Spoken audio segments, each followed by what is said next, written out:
T.M. Krishna is one of the most well-known exponents of Carnatic music in India. He also happens to have recently written his first book titled A Southern Music, The Karnatic Story. He's known for his very strong views on the state of Indian classical music, and he spoke to our South editor T.S. Sudhir about the Madras Music Festival, his book, and why he thinks it's time for a makeover in the world of Indian classical music.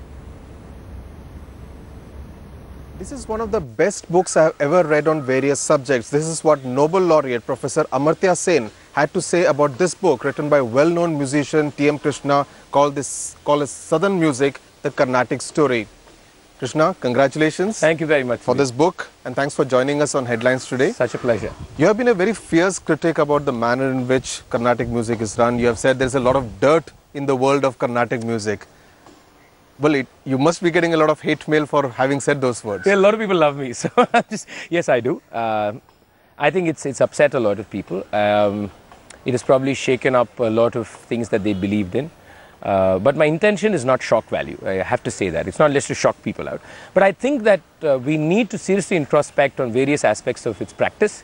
And since we are now in a state where we can, sit down and say, what has been happening? What can we do? Through this book, I've tried to raise those questions. And like I've said before, I'm as much part of the system. So I need to introspect on how I can change things. So this is for all of us to sit together, think about it, and let's see how we can go forward. Krishna, you have said that you wait and long for a day when a Dalit will perform at the Music Academy. Are you suggesting that the world of Carnatic music is not inclusive enough? Oh, I'm not suggesting, that's a fact. The world of Carnatic music is not an inclusive world. But there is a history to it. There's a social context on why it is not.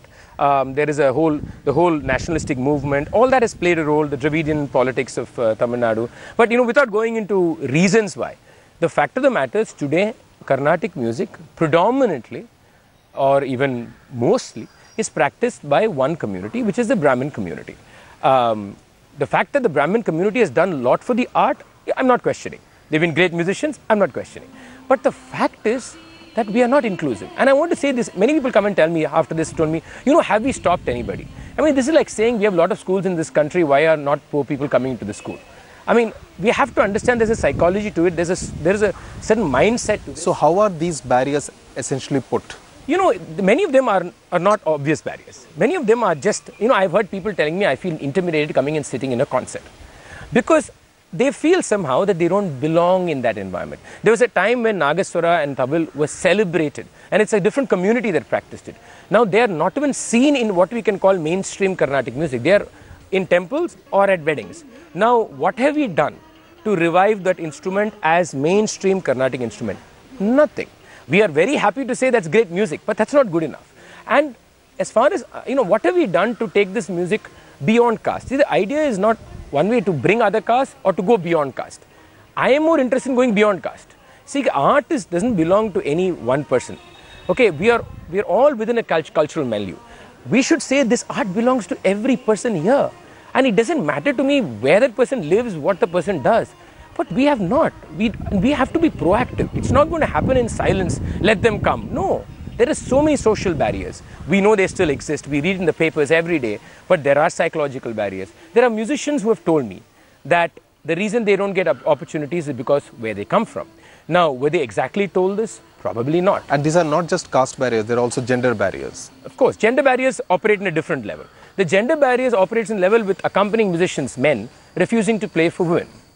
And the women musicians, vocalists do not object. I am very sorry to say that 90% of the women may not call that accompanists, or may not have a professional relationship. But I have not seen women musicians, even the ones at the top of the game, actually stand up and say this is discrimination and it cannot happen.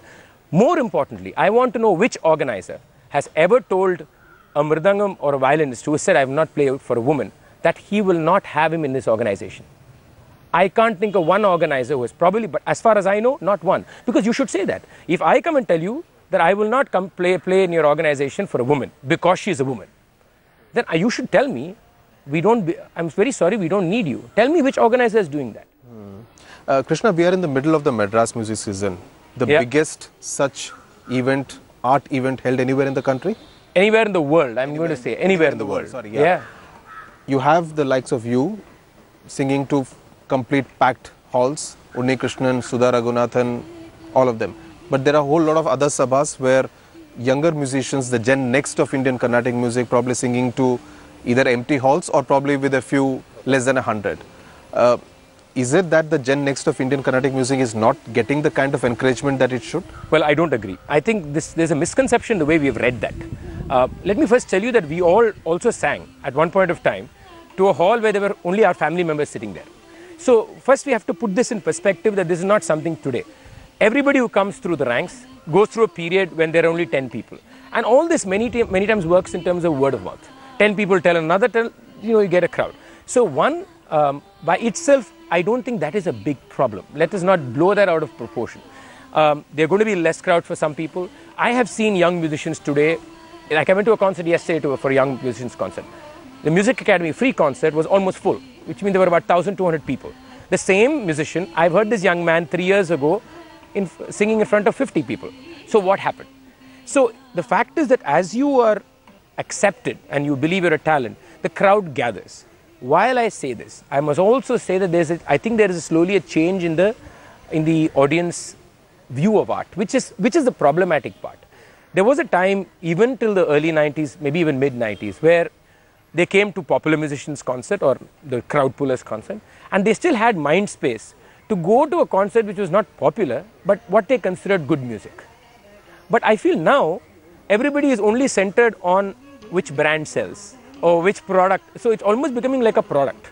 So that is a dangerous. So TM Krishna is now a brand? Unfortunately, I am selling now.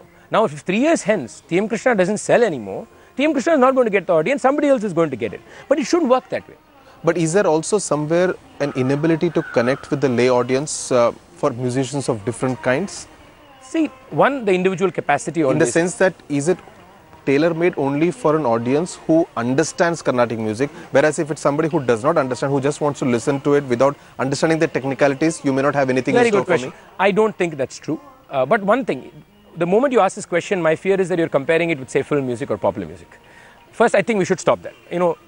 This form cannot be as popular as film music. Let's make that statement and be factual about it. But I don't think it is true that it's so technical that people who don't understand can come. Because there are people in the audience who come and tell me that I don't understand anything, but it was a wonderful experience. But I think the problem is that, people are it's like a herd. There's a herd mentality here also, right? Everybody is going towards these 5 people, so everybody is going towards that. So a lot of people are not saying, yes, I will follow the ones who are popular or who are really the face of the music. But I will also spend time on people who may have only 100 people in the audience, but will provide good music. No, why I asked that question is, saxophone Vidwan, Kadri Gopalnath told me that in this ecosystem, he found it very difficult to break in because he was playing an instrument which is not seen technically as part of the traditional Carnatic, instrument ecosystem.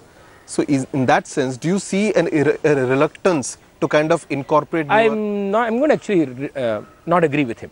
How did Mandolin Srinivas become who he was? How did he integrate into the system?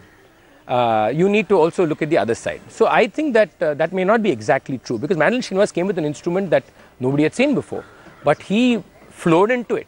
I'm not going to comment on Kadri sir because I have a difference of opinion on the instrument and its capacity. That's an intellectual difference. But I don't think that is really a problem. But I think more the problem is that people are driven by what is popular, and I think that needs to adjustment. And I'm worried about the art. There's 2 parts to it. There's the profession of the art and there's the art. So my concern is the art, and I feel that will automatically, reflect itself in the profession. We can't come the other way around, is what I think. Lastly, Krishna, you have a huge fan following. People who come to listen not just to your music, but also, I'm told, the women audience in particular who would like to guess what color kurta Krishna will wear for this evening or this morning's concert. So would you say TM Krishna in that sense is like the rock star of Indian Carnatic music? Oh, no. I don't know all that. I just know that, people have been complaining now that I've been wearing off-whites too much. So I don't know. Yeah, I like to dress in a certain way, and I come the way I am. I don't know whether I'm a rock star or not. I know I'm a loud voice, and my only point is this: whether you completely think that I'm wrong or not, I think the point is, as long as we all can have a healthy conversation, on anything, I think we will move forward. And I think that's what we have to look at, on how can we move forward and actually be honest to where we are today and not live in an illusion of utopia, which is what I think we are living in now. Right. Krishna, pleasure talking to you. Thanks a lot and all the best with this. Thank you, Sudhir. Thank you so much. Thanks.